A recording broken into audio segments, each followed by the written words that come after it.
And it's hello from me, Owen Atkinson, your wonderful host of the Third Path Recovery channel.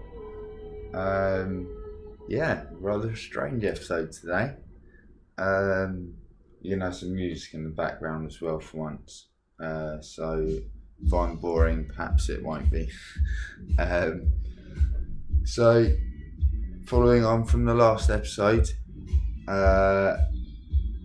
where I was told that yesterday I was to go and collect 10 times the amount of buprenorphine that I'd suggested they prescribed to me.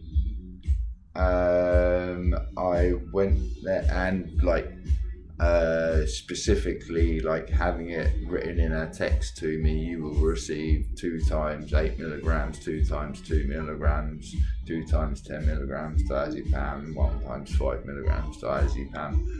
And I spent 3 to 4 hours on the phone on Friday ensuring that prescription was going to be in place on Saturday.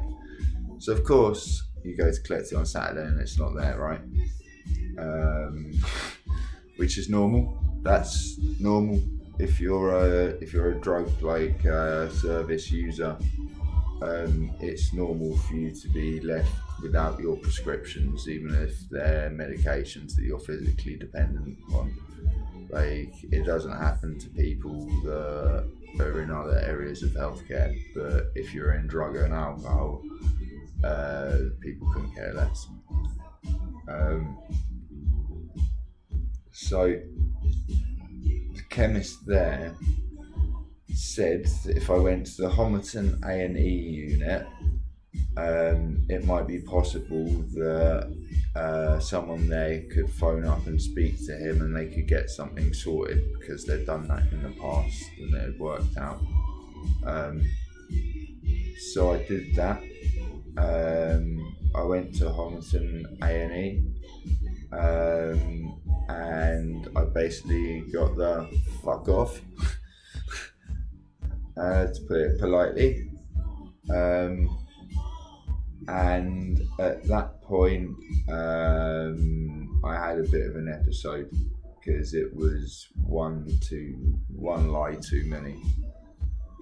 It's you can only go on running miles around the city in withdrawal, following one lie after another, before you come to your breaking point. And I had a BPD episode, and as such, I've got a nice collection of head wounds. I don't seem to be able to show you that. Maybe with the zoom function. Okay, I'll just knock it over instead.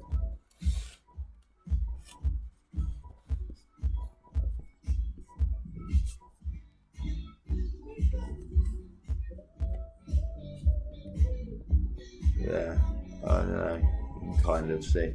I managed to give myself a nice selection of fucking Frankenheads and a cut blue dot in the forehead.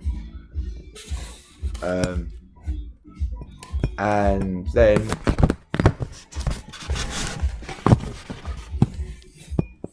hello, we'll edit that out and you won't see what it was.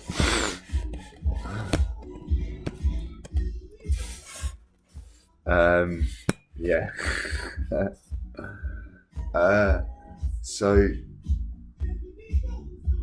I got sectioned again, so that's the second time in 9 months that I've been sectioned. I got bound and put in a wheelchair by the entrance to A&E for 2 hours, and then I got put in a seclusion ward. But let's unzoom it so you don't have to look quite so close at my ugly face.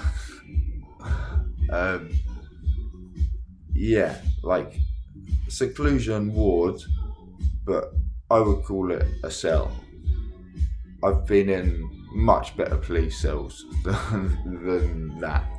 I would have much spent a night down Leighton Town Nick than a night in that cell. they kept me in a seclusion cell for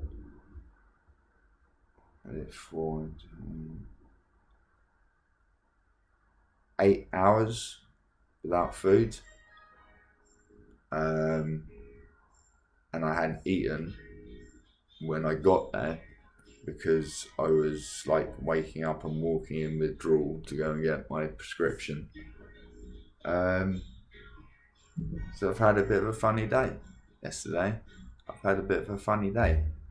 And then the psychiatrist has come round, said, yep, fuck off again, kicked out, no medication help whatsoever, despite the fact that someone who's on a prescription of 20 milligrams of tryptophan a day and 25 milligrams of diazepam a day, if it wasn't for the fact I've done a lot of the work detoxing from it, like, if you just had that suddenly taken away from you,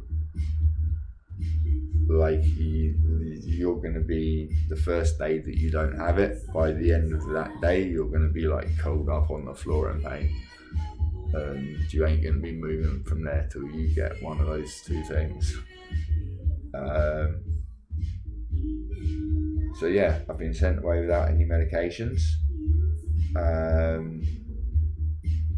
Of course, Turning Point, the drug and alcohol service, don't have a weekend contact because drug and alcohol patients don't need care at the weekend, and they can't get care through any sort of outpatient unit because of the medications they require. So it's going to be a call on Monday morning to try and find out why my prescription wasn't there when I went to pick it up yesterday. But yeah, I've had a bit of a funny one. I've got some new head injuries. I haven't got the medications that I was told I was being prescribed, that I told them they shouldn't be prescribing to me. It's a difficult one to get your head around.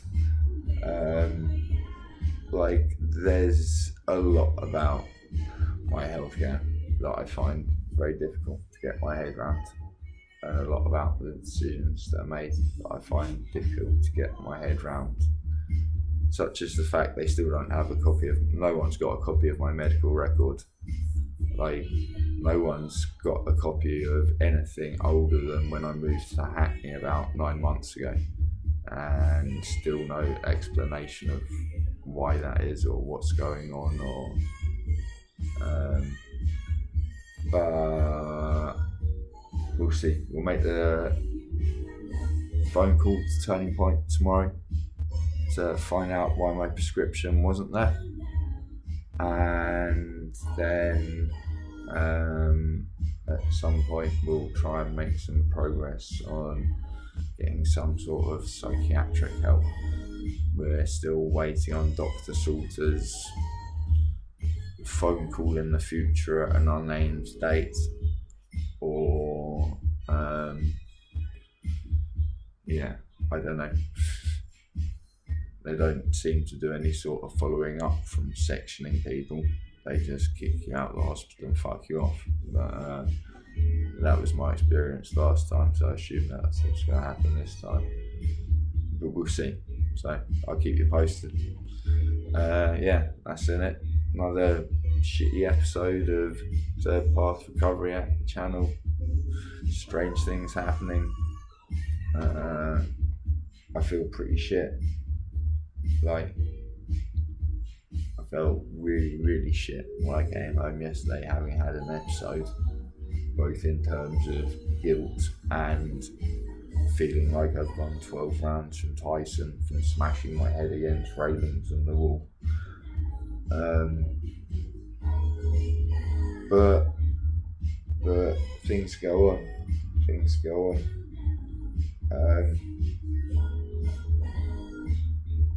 I'm feeling pretty close to being detoxed myself, which makes the fact they're trying to make me collect this gigantic 20 milligrams a day prescription totally insane when I asked for 2 milligrams a day. So yeah, I don't know. We'll see if we'll get any sort of sense next week, but I'm not hopeful. Let's see. What do you think? Put it in the comments below. What do you think? Are we going to get any sense out of anybody next week? I know who I will get sense out of. I'll get sense out of the lovely lady that helped me fill in my PIP form on Thursday last week, because she's helping me do it again this week. So I know I'll get sense out of her, because she was a normal human being that spoke with sense like a normal human being, which seems to be an extreme rarity in the experiences that I've had recently. And another thing that wasn't really nice yesterday was to be inside a ward, read cell, and have a nurse sitting outside ignoring me, laughing about the fact that she's getting paid to sit around doing nothing, and I get paid loads of money, and waving her hands in the air like this, and sitting around ignoring my requests for food after they've had me in the cells for about 8-9 hours. I don't know. So yeah, that's another episode, and I think that's an all-in-one take if we take that sneaky edit. So yeah, please share, subscribe, and we'll see what happens soon. Okay, so actually we're not going to fix it in the edit because I'm too lazy, and motherfuckers, subscribe, share, hit the bell, do the notification, you know the story, do all of that good stuff. Big love, over and out.